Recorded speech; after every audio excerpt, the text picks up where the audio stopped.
Success and failure are not on the same road. Failure is just an earlier exit. So most people treat the end of the year like it's the end of the race. It's the end, it's whatever. I want you to work hard, I want you to stay consistent, and I want you to be patient. And I say this in my keynotes all the time. Conviction isn't a feeling. Conviction is a decision.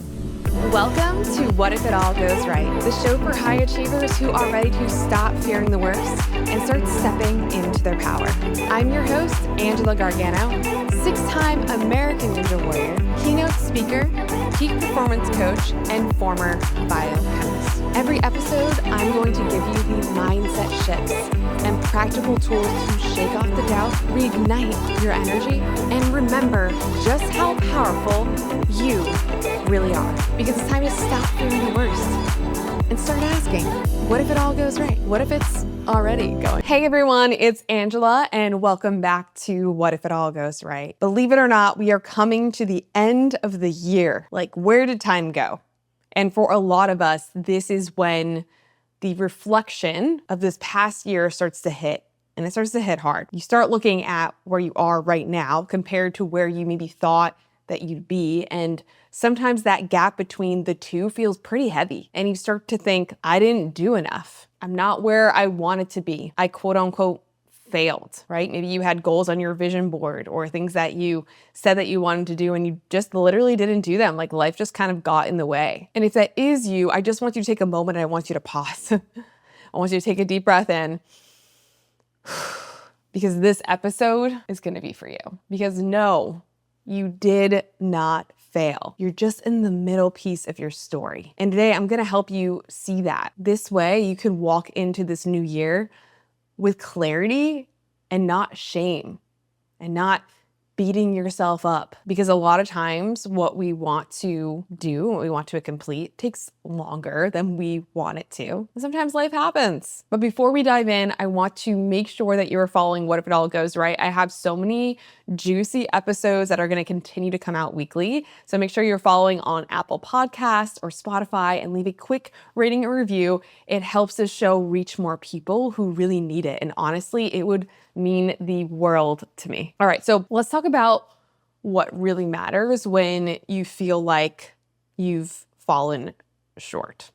And I'm sure so many of us have had moments like this where we feel like we didn't quite make it. And maybe you're also like comparing yourself to some other people you might be seeing online or in your life who feel like they have made it or done the things that you wanted to do or done the things that they said they were going to do, but then you didn't do. And it just starts to become this insane spiral of feeling like we have failed. But let's talk about the truth about quote unquote failure. And the first thing that I want you to remember is this: success and failure are not on the same road. Failure is just an earlier exit. So most people treat the end of the year like it's the end of the race. It's the end, it's whatever. When truly time is made up, let's be real. But they look at the calendar, they panic, and they really start to say, well, I didn't get there, so I must have quote unquote failed. But your timeline doesn't end on December 31st. I know we have the calendar all spelled out for an entire year, but time isn't actually real. You can still continue to work on your goals. It doesn't have to be that you've completed it on December 31st. Sometimes things take a little bit longer. Whatever goal that you set, the one that you're frustrated about right now, I'm sure if you're listening to this, you probably have that one in your mind that's like brewing inside of here. It's still on that same road. You just haven't reached it yet. Maybe there were some detours along the way. Maybe there's some bumps in the road, but you're still on that road and that trajectory, even if you don't fully see it because you're really in it right now. So those roadblocks, maybe you got sick, maybe you got burnt out, maybe life just threw you an insane curveball that you were not expecting, but those detours don't mean you failed. They mean you're in it. You are in the game. And that's what actually matters. The only time you truly fail is when you take the exit and you stop driving, when you don't actually continue on. That's the only way you're ever gonna fail. And progress, it isn't linear, it laps. Okay, we want to think about success as this like straight line that goes up like this. You might always see that like on those little memes, right? The little straight line. But I really like think about training for a race or mastering a skill. You don't go from 0 to hero in a straight line. It's never like that. You loop, you stumble, and you come back stronger. And I know this is so cliche and you probably don't want to hear this, but the journey in the middle piece is the most important part. And just because it's not linear and straight line doesn't mean that you're failing. So this year might have been one of those like lap years where things are like squiggly in the middle, the one where you didn't PR, but you built the foundation for the next one. And that's not failure, that's progress in disguise. Sometimes that little lap is just a different season or some things we had to learn before we were actually ready for whatever that goal is that we needed. And it's happened to me so many times. I know there was a moment where and you might have heard the story a million times. So, I photoshopped myself on the cover of oxygenmagazine.com and I sent it to everyone at oxygenmagazine.com. And at the end of the year, I said I was going to do that. I was going to get that thing. And I didn't. I didn't get it. I didn't wind up getting it until 2023. So I think I put that in like 2016. So talk about the amount of laps and years that we have for that. But what I realized from that moment is that there was so much that I needed to learn so that I could be the person who was ready to hold on to that success on that cover and do those things. So it may not be linear, but you are learning exactly what you need to learn, and you are becoming the person that you need to become to hold that level of success or whatever it is that you're pushing towards. So if you zoom out and look at your journey, like an athlete looks at a training cycle, every phase, it has a purpose. And some years are for pushing, some years are for rebuilding, some years are for resetting, but both of them, they equally matter. They all matter, even if you want every year to be like the best year ever, right? And this is why patience is a performance tool. Patience. The word patience. Anyone have patience here listening to this? I know I don't. Because we live in a world that glorifies speed and like instant gratification. We want the quick results, the quick transformations, the quick wins. But the truth is that most goals that are truly worth having, they are going to take time. They're going to take time. And I see this all the time in fitness, right? People train really hard for like 4 weeks and they don't see their abs yet. And right away, they're like, Angela, I don't see abs. I'm not seeing progress. And they want to call it quits right away in 4 weeks. But physiology, like you're just getting started. You're just getting started. And if you really want to think about the real timeline of change, and there's a great chart that shows this all the time, 2 to 4 weeks, you're going to feel better. You're going to feel stronger, and maybe your clothes are going to fit differently. And that's great.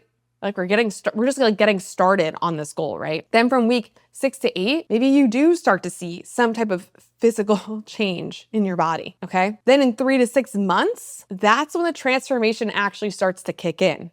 And I always see it so many times with the clients that we had. We have a 12-week program, which is 3 months, right? And a 6-month program. And what I always see time and time again is that at 3 months, like we're just getting started with the transformation.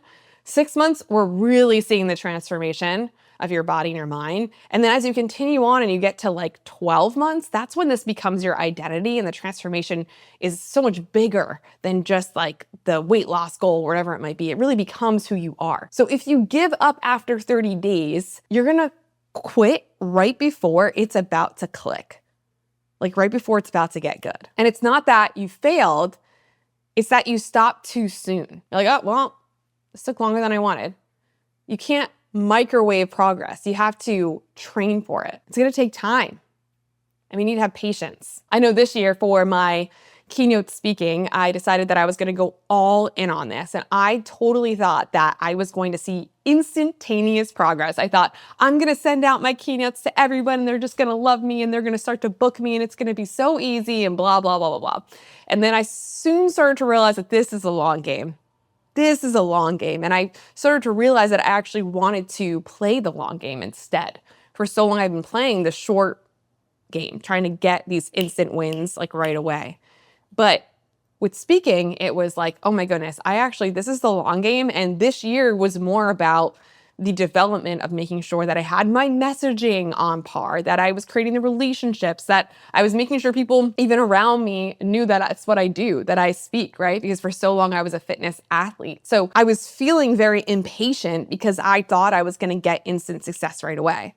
But if I quit within those 30 days of me first starting, and I just want to do a throwback real quick, literally December last year, I remember sitting going to a speaking conference, a speaking mastermind, or whatever you want to call it.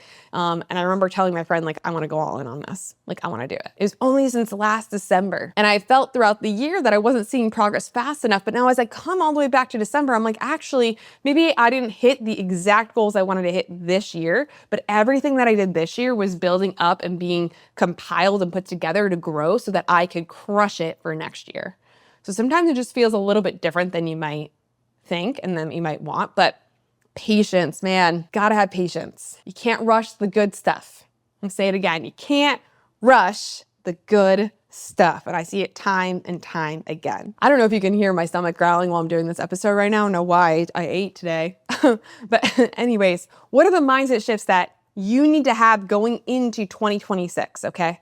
So as we head into a new year, here's the mindset I want you to take with you. I want you to work hard. I want you to stay consistent, and I want you to be patient. Work hard, stay consistent, be patient. And patience, it isn't passive, okay? Patience is so powerful. It's the belief that no matter what, that your effort, it will pay off, even when the proof hasn't shown up just yet. And with patience and having patience, we come back to this idea of having conviction. And I say this in my keynotes all the time. Conviction isn't a feeling. Conviction is a decision that you will be patient and that you have the undeniable belief that you are going to make it, even if progress is slow, even if you hit a detour. It's knowing that you're going to do it. For me personally, this new coming year, I'm calling it dialed and delusional.